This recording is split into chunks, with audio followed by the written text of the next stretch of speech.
I circumvent a lot of problems because I thoroughly vet my clients up front and educate them on the process from start to finish so they don't have those surprises. And I do a really good job of getting past difficult obstacles. If you can't write a contract on the back of your car on a Saturday night, then you don't know enough. All you have to do is show up. Just show up and you can succeed. Let's get to the point. Today, we are lucky enough to get to talk with Callan Edick. Hey, Jeff. Callan won for the year 2021. She won the individual award for number of transactions. Mm-hmm. So she probably worked harder than anybody else in our office by doing the most transactions by herself, more or less, right? It was a busy year. Yeah. Busy's good. Busy's a blessing. Well, I tell you, we are all impressed with and respect the number of transactions you've done in your entire career, because most people burn out doing all that you're doing, and somehow you're able to maintain that year after year. How do you do that? Well, you've been after me for leveraging for a while. So I finally did do that in 2020, and that made a big difference because I reached that plateau of there's only so many hours in the day. And when it was, and I say this, it's almost easier when my husband was deployed, because then I wasn't balancing the wife aspect. But then when he's home, your mom, your wife, your real estate agent, and all the others, and I was falling asleep on the couch and working and waking back up at 2 a.m. and going back to work until my son woke up. And it just became too much, to where I realized, hey, I can do this, but where's the quality of life? So I hired an assistant in the middle of 2020, and that was a huge game changer for me. It was a big decision because I have a hard time delegating and letting go of things. Sure. But that really took my business up a notch from, I think, 80 to then over 100 and then 124 transactions last year. Wow. So I let everyone know, I guess. So I don't even know how many years it was ago. 5 years ago, I'm in your office in Navarre then. You've moved since then to Santa Rosa Beach. And we were talking about hiring an admin or an assistant or doing something different. And you said, no one can do it as good as I can. Did I say that? Well, I don't know if I said it quite like that. You didn't say it exactly like that, but high achievers, and this is how it works for high achievers. Until you feel the pain in your personal life, you will do it your way. Yeah. Blessing and a curse, right? It's why you're as good as you are, work as hard as you do in helping others. And then eventually, what caused you was the question. What caused you then to finally say, I've got to do something? Was it one thing? Actually, it was hearing one thing. And I think, honestly, I don't even remember where I was, but I was listening to a speaker, and they were relaying a situation that happened to them. And I realized how much I could relate. And it was, you have a problem, and you need to leverage when you are saying, I'm sorry, to your clients. Right. And whether that's because you don't have the time, or you dropped the ball on something or forgot something. And I realized, hey, I think I'm starting to do that in situations, and I don't like it. And I want to give my clients the best possible experience. And if that means that I need to start delegating some stuff in order to maintain that level, then it's time for me to put my pride aside and do that. How do you get the energy to help that many people each year? What motivates you? So my business is really organic. I have never cold called, or I think I door knocked one time, like my first year. And so my business is really organic, and people come to me from word of mouth. So whether it's, I have a lot of repeat clients, which is amazing. And so you get to a threshold after a certain number of years, especially in this community with the military community, where, those people cycle. So that's a huge compliment when they call me back. but it's huge on word of mouth. So doing a great job for people, and then they refer you. So the people that come to me really come to me already invested in working with me. So they're invested in me like I am with them. And I really get to know these families and get to know about their lives and their kids. And a lot of times we go to church together, or, our spouses work together. So I'm really invested in them, and I really care about them. And I really care about helping them meet their goals. So why do you think they come back to you? Well, first and foremost, hopefully they like me and feel like I did a good job for them. Must be. Yeah. And that's because honestly, I haven't done the best of, I send out, I do Christmas cards and little gifts each year. But I organically, I try to stay in touch with everybody. But it's not like I've been really good about doing like a 33 touch type system. Right. But I do try to stay in touch with them, and hopefully they recognize that I really cared about the job that I did for them, and they were happy with that and satisfied. And so then I get the call when they get orders, or it's time to upgrade and get a bigger house, or whatever their life plans are. Is your secret communication? Like, how do you communicate with that many people? Without an automated program, you just said you did not have. Yeah, I don't. So I saw this meme one time, and it was like, what is it like to be a real estate agent? It was like, I call you every 5 seconds until you cry. Have you ever seen that? No. and I laugh because that's literally my phone all the time. And so, how do I stay in touch with them? Social media is a great way to stay in touch with people. And I still have clients that call me all the time. Just because you're done with a transaction doesn't mean you're done. So I give them recommendations on vendors. I just had one reach out to me yesterday, and they're like, "Hey, we saw a spot on our ceiling. Should we get our roof checked out?" And I'm like, "Yes, here's a vendor to call." Very good. But social media is huge in staying engaged with people and just connected. In this world, it's a great resource, and it's been really helpful to me, as opposed to being done with the transaction, then you never see them again. I even love seeing their kids, in front of the fireplace on Christmas morning. And one the other day, they just got here. Her husband hasn't even arrived yet, and her and her son are on the back porch overlooking the pool. And and this is their dream house that they have been so excited about. So I sent him a message and was like, "Hey, I'm so excited for you guys." So just a way to just organically stay in touch with people, show them that you care. I think that most everyone listening to this podcast will resonate with that. Who wants to knock on doors or cold call people, right? Most people don't want that. I mean, people build great businesses doing that. I just learned early on, it wasn't my style. And I guess I was blessed to really develop a business in a different way, maybe not going the traditional route, and it's worked well. How did you figure that out? Everybody goes into Ignite or entry level classes, I guess. Yeah. Tries to figure out what's going to work for them. How did you choose that? So I remember sitting in Ignite, and this probably isn't a good recommendation, but I was like hustling while I was in Ignite. I was messaging agents. I was watching new listings come on the market, and I would message agents right away and ask them to do open houses. So I did do open houses in the beginning. But the biggest thing for me was not being a secret agent. So just sharing what's going on in my life, what I'm doing. And I was super motivated because when I started in 2016, and I think I've told this story before, but I didn't have a nest egg. We didn't have a financial nest egg of what you recommend to a lot of new agents to have, because it's tough to get your business started right away. And so I quit my job right before Christmas, and I started working on the back end, getting like my Facebook ready and, my social media, and looking at all the classes that Keller Williams had coming up for January and blocking off my schedule to attend all of them. And we took out a loan, the most. I couldn't get approved at all because I had zero credit, not bad credit, just zero credit. Wow. The most my husband could get approved for was $7,000. And I was used to making $3,000 a month in property management in the job that I was in.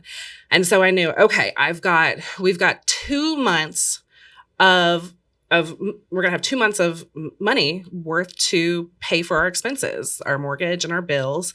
And I've got to have my first closing in March.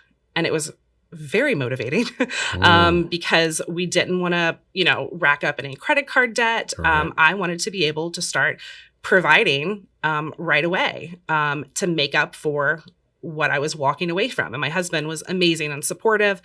And so when I was in Ignite, I was hustling. I knew, hey, I've got to get stuff in my pipeline. And I did. And I had my first, I can't remember how many closings I had in March. But I did it. And then it just snowballed from there, which was, an amazing blessing to see what I've done. And I did 40 transactions my first year. And to go from that in 2016 to 124 last year has been incredible. I would have never imagined that I could have done that. And to go from living paycheck to paycheck and now being able to be in total control of my business and not having someone dictate what my worth was in a salaried position is incredible. Wow. There was so much in all of that conversation. It was incredible. Okay, so you had the trust in yourself to get a loan, to give yourself 60 days to have a closing. Yeah. I have never heard, no one else has ever said that. Well, it was sink or swim. Wow. It was go time, and I was determined. And so that first round of business came mainly from my sphere and social media. Yeah. Facebook has been a huge part of my business, just being able to connect with people and put my name out there.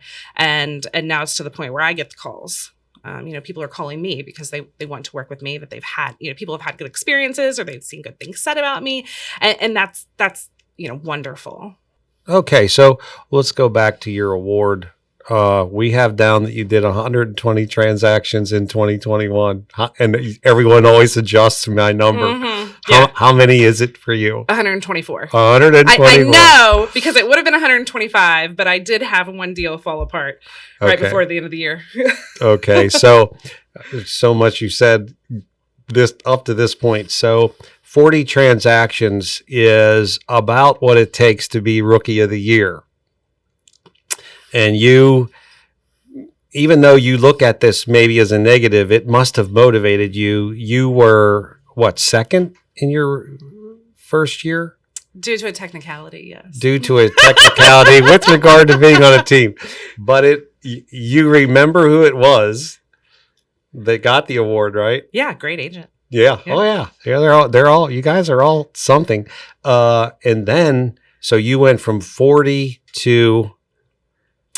Well, the next year, so I started on my own and then had a short period of time on a team because I thought that I needed it, and I realized quickly that I didn't. And so the next year I did a little less. I did 2 less transactions. So I did 38, but I also had a baby. And my husband deployed when he was 4 months old. So if anyone has any excuses, Callan's getting rid of all of those right now. Go ahead. That's right. It's but it was all mine, and I realized when I was on the team, I was generating all my own business, every single one. I didn't use any systems, and so I realized, and I proved to myself, I can do this. This is my own business that I'm running. Right. So for me, the team was not a good fit, and teams are amazing when run well, and we have a lot of those here. But there are, and I know it seems to be the trend of, teams are the biggest thing, and these mega teams and expansion teams, but individual agents can do it, and they can have great businesses, and they can have great lives. And I really encourage those that want to do it themselves to push forward with doing that. That was one of the things I wanted to bring out, was what you achieved, you said you went from making $3,000 a month to doing what you're doing now. And I want to, like, how could you give advice to other maybe military spouses or other women out there that would love to get involved in something that could change their life, their future financial legacy? What advice would you give people? Yeah. So first of all, there's enough business to go around. Yes, the market is tough, but there are a lot of people making a lot of money and doing a lot of transactions and helping a lot of people. And that could be anybody. And so for me, the biggest thing is knowing what you're doing.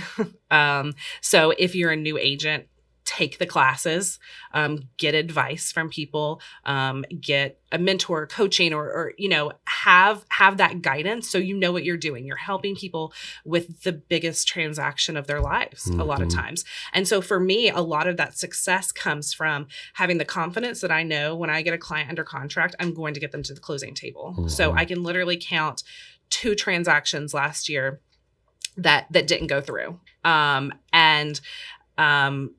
Due to unforeseen circumstances. But I circumvent a lot of problems because I thoroughly vet my clients up front and educate them on the process from start to finish so they don't have those surprises. And I do a really good job of getting past difficult obstacles.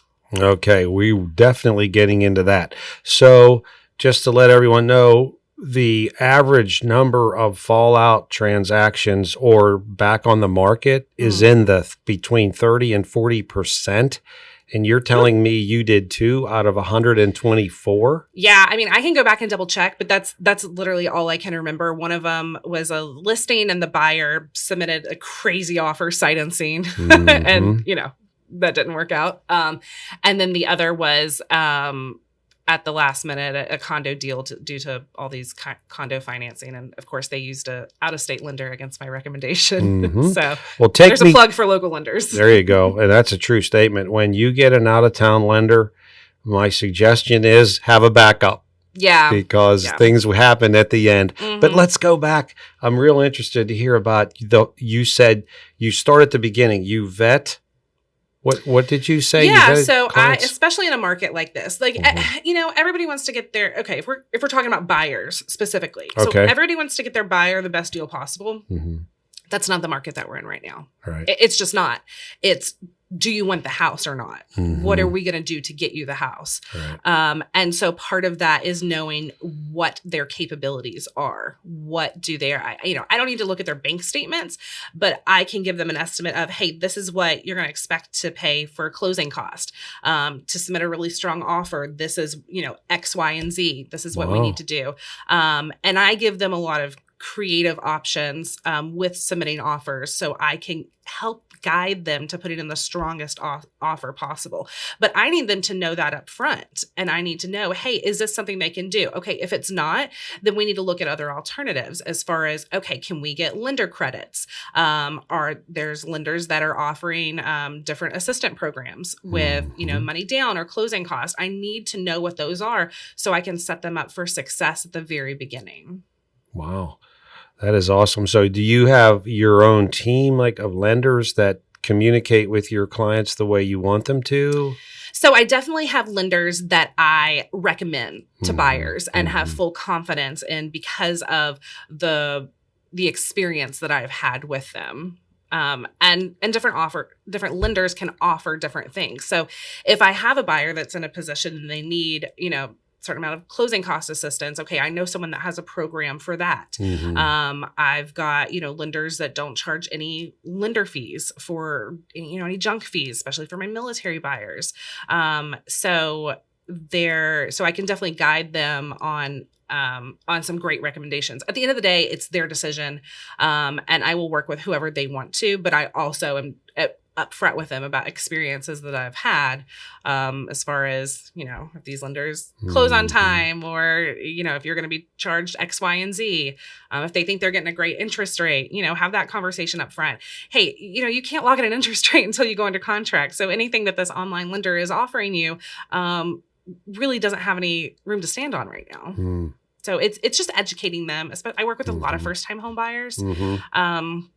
And so with buyers specifically, the biggest thing is education, to be able to guide them towards getting the house in a competitive market and then getting all the way to the closing table. Okay, so you have a buyer, you now have them with financing, and what else are you doing?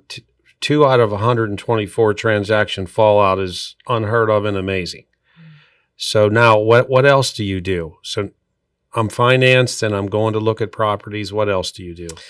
Yeah, so I am really big on getting them. So we find the right house. I like to get them estimates right up front.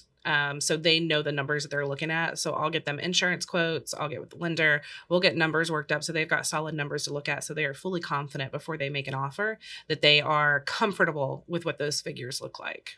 So do you get them insurance quotes on houses in their price range, or what do you say? No, like when they find the house that they like. I got you. Yeah. And they want to submit an offer. Okay. So you can do that with multiple offers and what's going on now and make it in time. You must have a good team to help you.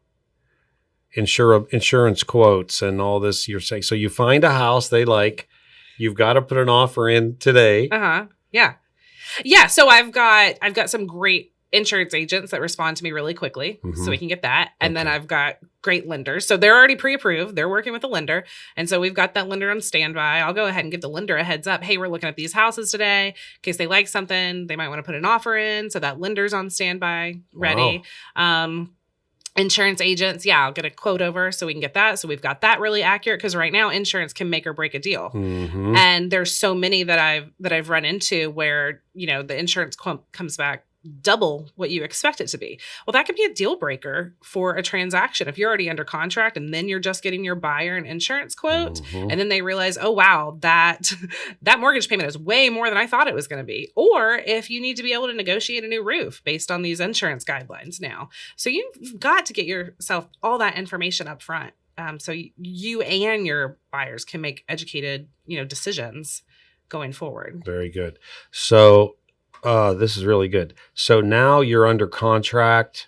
Let's say you got the house. Now what are you doing to make sure it goes from contract to close? So I have a really detailed email that I send out as soon as they go under contract.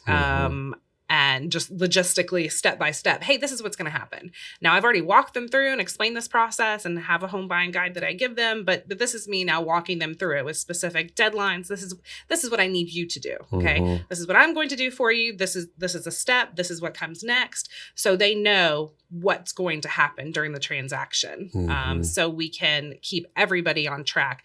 And on the listing side, I do a lot of checking up on those items as well to make sure, even if it's a buyer responsibility, like ordering a survey, I'm going to make sure that that's been ordered, because I know how long it's taking for those to come back. So on the listing side, and I did more listings last year than buyers, I'm checking all of those boxes on my end of the transaction as well, and making sure all of that is done so we don't run into any snags at the last minute and we meet those closing deadlines. Wow. So you're doing your job, overseeing the other agent's job and the title company, kind of, with this check, being aware of survey ordering.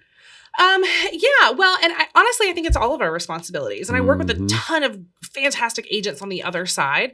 But I want to make sure that I'm doing my job for my client. And that's making sure that every part of this transaction is getting done and getting done timely. So, you can't just sit back and expect everybody else to do it and to do their jobs, because sometimes it doesn't happen, or we're human and sometimes people forget, or, things get overlooked. So I'm going to make sure that I'm checking those boxes too.